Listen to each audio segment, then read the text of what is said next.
Now, ito yung sinasabi ko na dahil kay Alvin Aragon, nabulabog ang Christianity ng the only Christian nation in Asia daw.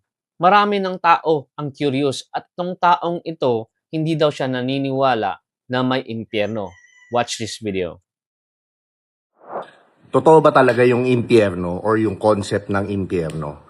So the reason I want to talk about this is because nakita ko yung video ni Alvin Aragon. I don't know this guy, but nakikita ko nagka-trending ngayon.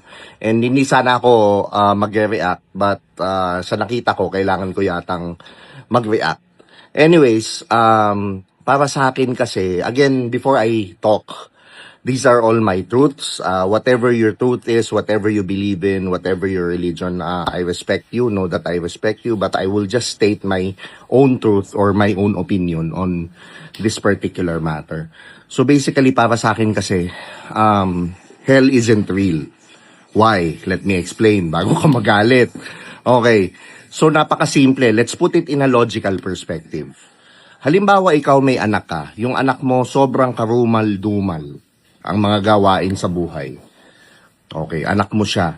Kaya mo ba siyang itapon sa apoy? Being you. Okay. Pero kasi ikaw, hindi ko alam yung sagot mo, but me, hindi ko siya kayang itapon sa apoy. Pero, does it mean na hindi ko siya bibigyan ng lesson? Or hindi ko siya le-lecturean? So, yun yung sa akin. So, ako yun. So, what more si God? I don't know kung ano yung tingin mo o how you perceive God, but how you perceive God is how you treat other people. So if you perceive God as a punishing entity or as a punishing being, then ganun ka rin sa mga kapwa mo. If you see Him as a jealous God, as a God who's judging, ganun ka rin sa ibang tao. But the thing is, kung titingnan nyo, sa New Testament, Jesus never mentioned anything about hell. Si Jesus hindi siya nag-judge ng kapwa niya. Si Jesus lahat niyakap niya sa buhay niya. Lahat pinatawad niya. So ako naman, andun din ako sa kung ako hindi ko kayang itapon yung anak ko sa apoy, what more si God? Because the God that I worship, our creator, God itself, God the Father, is a being that is full of wisdom, full of love. So meaning, para sa akin, hindi ka pa nga gumagawa ng kasalanan. Alam niyang gagawin mo. Ngayon, pag ginawa mo at alam niyang gagawin mo, papatawarin ka niya. Ganun siya para sa akin. And hindi ka niya kayang itapon sa apoy. So ako, again, that's my reality. That's my truth. And nobody can take that away from me. Pero kung whatever your truth is, I respect it. But for me, hell does not exist. You can experience hell here on earth. Just as long as you're coming from a vibration of judgment, vibration of hate, vibration of separation. Again, tinuturo ni Jesus Christ is oneness. Is loving everyone. Is loving yourself, loving your neighbor, and loving God. Yun ang tinuturo niya for me. And he is the greatest teacher of love. And he never mentioned hell in sa kahit anong part ng Biblia. Ang nag-mention niyan, for me, hell is a construct of the church to instill fear to everyone and for everyone para sumunod and not to be free. But once you realize that God is not there, God is here, then you start to be free. Then you start to love people better. So yun lang, good day sa lahat. Maraming salamat. So unang punto, truth is not relative. Hindi pwedeng may own truth ka at may own truth din ako. There is only one objective reality. And that reality comes from the Word of God itself, the Bible. And it comes from the only way, the truth, and the life, Jesus Christ. Number two, hindi lahat ng tao ay anak ng Diyos. Yes, we are created by God. We are created in His image.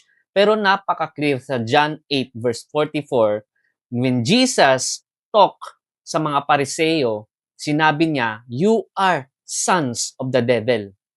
Kung tayong lahat, kung lahat ng tao ay anak ng Diyos, bakit pa niya bibigyan ng right yung mananampalataya kay Jesus, yung nasa puso nila si Jesus, na magiging children of God. In short, kung wala kang Kristo, you are not a child of God. John 1 verse 12, to all who receive Him, He gave the right to become children of God. Romans 8:14, those who are led by the Spirit of God are children of God. Galatians 3:26, for in Christ Jesus, you are all sons of God through faith. Napaka-clear sa Bible na exclusive lang sa mga taong may Kristo yung pagiging anak ng Diyos. Number 3, napakaraming beses na nag-mention si Jesus about hell. Ito po yung mga verses, i-take note niyo lang po at saka basahin niyo lang po dahil isa-shortcut ko lang kasi napakataas ng mga verses na ito. Matthew 5 verse 22, whoever says you fool will be liable to hell of fire. Matthew 5 verse 29 to 30, it is better that you lose one of your members than that your whole body be thrown into hell. Matthew 10 verse 28, fear him who can destroy both soul and body in hell. Mark 9 verse 43 to 48, to go into hell, into unquenchable fire, where their worm does not die and the fire is not quenched. Matthew 8 verse 12, there will be weeping and gnashing of the teeth. Matthew 25 verse 41, depart from me, you cursed, into the eternal fire prepared for the devil and his angels.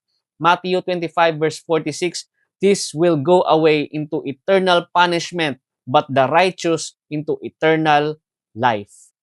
Ito po kasi yung problema sa mga tao, that we create our own God. Hindi natin binabasa yung Bible, hindi natin binabasa yung salita ng Diyos para malaman natin kung sino talaga ang Diyos at ano talaga yung characteristics ng Diyos. Creating your own version of Jesus is idolatry. Nagkikreate lang po tayo ng gusto natin na Jesus, hindi yung Jesus na nasa Bible. The God in the Bible is not only love, but He is also just. Hustisya po yung Panginoon natin. At kung makasalanan tayo at walang nagbayad para matubos yung kasalanan natin, we will be thrown into hell. Technically, we are responsible sa ating kasalanan. That's why we are throwing ourselves to hell. Kaya remember this, kapatid. Hindi gusto ng Diyos na maimpyerno ka. That's why He sent His one and only Son, Jesus Christ, to die on our behalf para tubusin yung kasalanan natin. At kung sino yung magbibilieve sa Kanya and magtatrust sa finished work Niya sa cross ay maliligtas. Not trusting our own good works, not trusting our religion, but trusting the work that has already done by Jesus on the cross. At kung totoong believer ka ni Jesus Christ, maliligtas ka from hell. And hindi ka na magpapatuloy sa paggawa ng kasalanan dahil yung inclination mo is yung paggawa ng mabuti. Kung nasusunog yung bahay mo at niligtas ka ng bumbero, pinalabas ka niya sa bahay mo, babalik ka pa ba sa nasusunog mong bahay? That's why ang evidence or proof na isa kang totoong Kristiyano ay hindi ka na namumuhay sa paggawa ng masama. Hindi ka na namumuhay sa kasalanan. I-share nyo po yung video ito dahil maraming mga non-Christians yung mga may kalituhan pa about dito at baka maligtas sila through this video. God bless.